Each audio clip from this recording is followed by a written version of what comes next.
We are officially in the danger zone, folks. The clock is ticking, the tension is boiling over, and we are staring down the barrel of a catastrophic shutdown that could freeze women's basketball before the season even begins. Look like Adam Silver is getting a little frustrated with these WNBA players. We're 48 hours away from another potential lockout being on the table, guys. For this one here, we got to go all the way up to New York. We got a little update in the CBA negotiations, dog. Now, we're about 2 days away from the 9th. Now, the 9th is when the current deadline is set to expire at midnight that day. Now, with that being said, there's been many reports coming out that certain players are still frustrated with the owners. Well, I'm here to tell you we got updates on the matter. Now, word on the street is that Adam Silver is growing frustrated with this whole damn situation. He thought a deal was supposed to have been done a month ago. Now, he got to step in, stop what the hell he doing to help negotiate this whole thing. And let me tell you, when Adam Silver, the man who usually stays cool, calm, and collected, starts getting annoyed, you know things are bad. This is the commissioner of the NBA. The man who oversees a multi-billion-dollar empire, and he is being forced to play referee in a league that, let's be honest, is still figuring out how to pay its bills. I told y'all what it is. It's these ladies thinking that there's more money than what the WNBA actually have. I'm telling y'all, they're bankrupt. They ain't got no money really to give. They should just take their little $1 million, play the basketball, and help build this thing. Going on these rants, going on these little media tours, trying to undercut these owners is crazy to me when these men and women has been dealt bad hands for the past 30 damn years. Seem like everybody is forgetting that.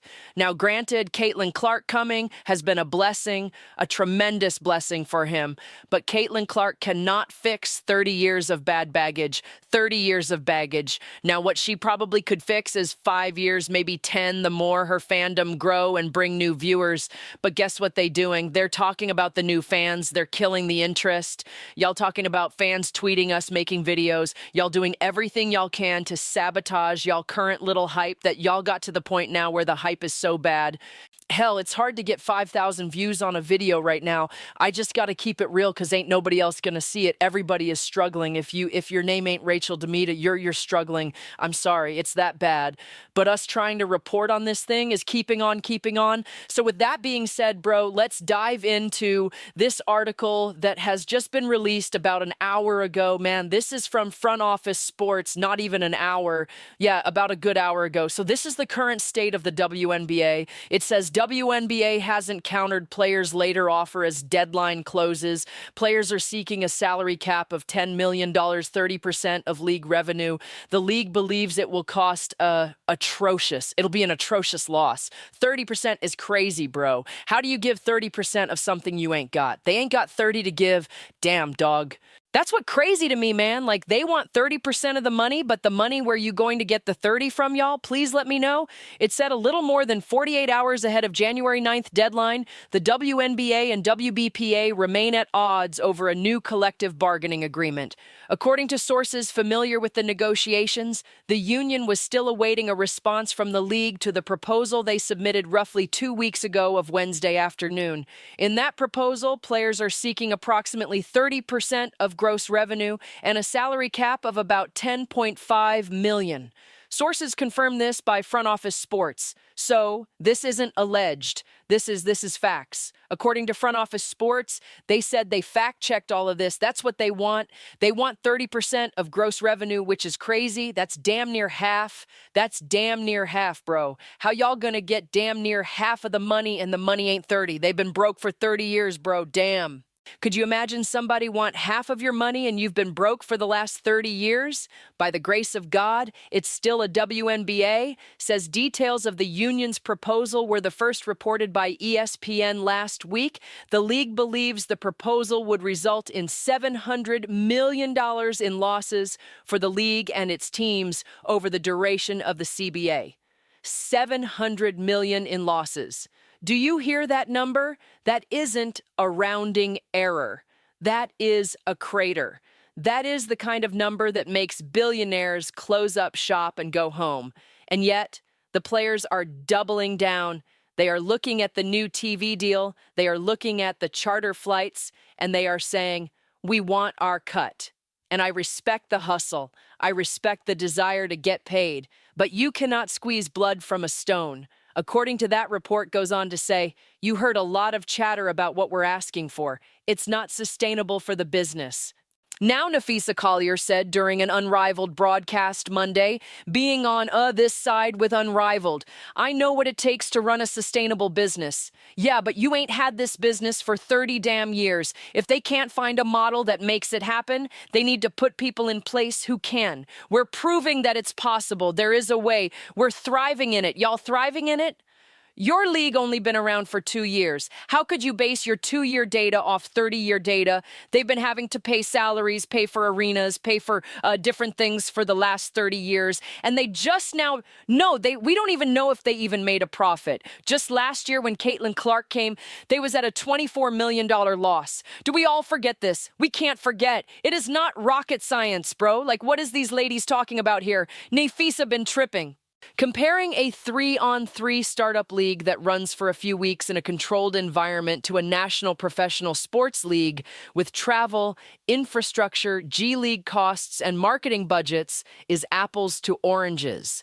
Actually, it's apples to spaceships. It makes no sense. But this rhetoric, this we know better than the owners attitude, that is what is stalling the talks. That is what has Adam Silver rubbing his temples in a conference room in Manhattan right now. It says both sides agreed to second extension hours before the CBA was set to expire on November the 30th. Last month, the WBPA authorized a strike in a vote that included 93% of participation from players. 98% voted to allow the union's executive committee to call a strike when necessary. 98%.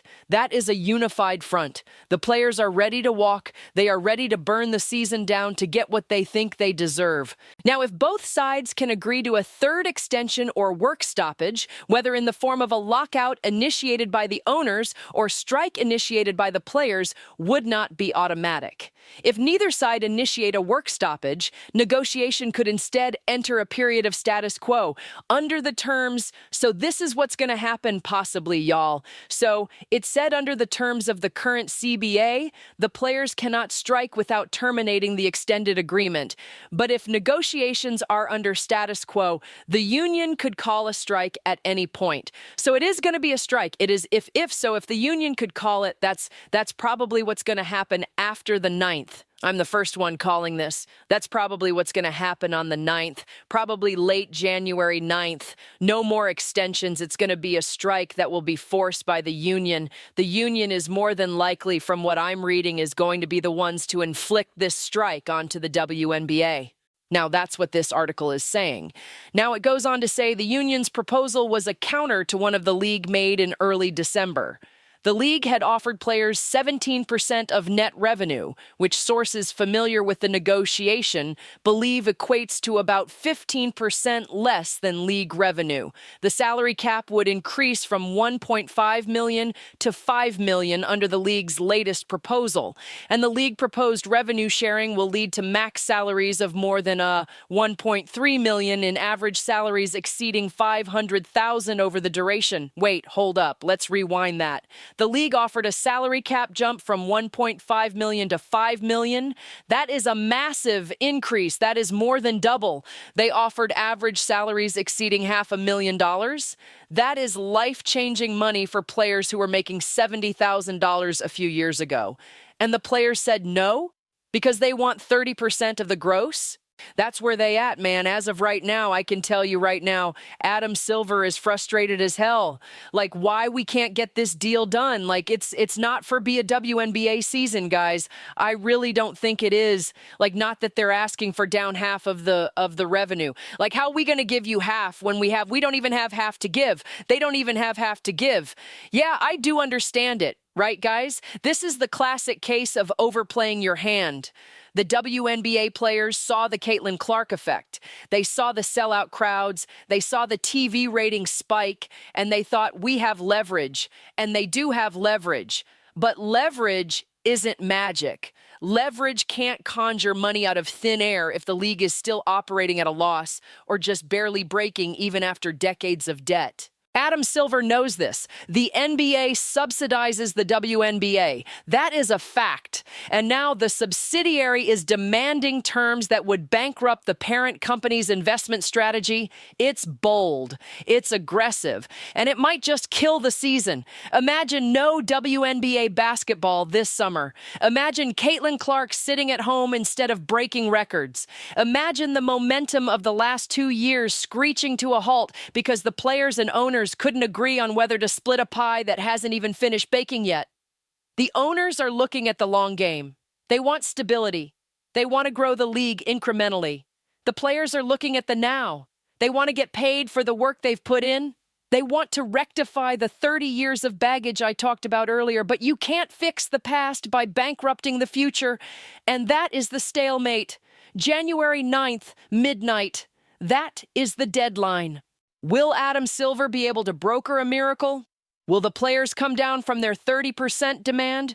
Will the owners open the books a little wider? Or are we heading for a strike? A strike that the players seem ready to call at any moment. Get down in the comments section right now. Let me know your thoughts about this one. Are the players asking for too much? Are the owners being cheap? Or is this just the messy business of growing pains in professional sports? Make sure you kick the bells on. Until next time, man, shake the haters off. I'm out of here, baby. Peace out.